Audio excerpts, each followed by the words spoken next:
গণশুনানিতে ব্যাপক বিরোধিতা সত্ত্বেও কথিত নিউইয়র্ক সিটির ম্যানহাটনের কনজেশন প্রাইসিং আগামী 5 জানুয়ারি থেকে কার্যকর হবে। এর ফলে ম্যানহাটনের 60 স্ট্রিটের নিচে গাড়ি নিয়ে ঢুকলে টোল দিতে হবে। যানজট কমানো সিটির গণপরিবহন উন্নয়নের জন্য তহবিল সংগ্রহের লক্ষ্যে এই প্রকল্পটি নিয়েছে নগর কর্তৃপক্ষ।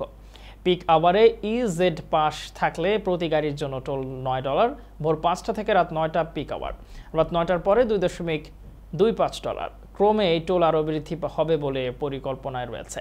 2031 সাল নাগাদ টোল বেড়ে $15 পৌঁছাবে বলা হয়েছে।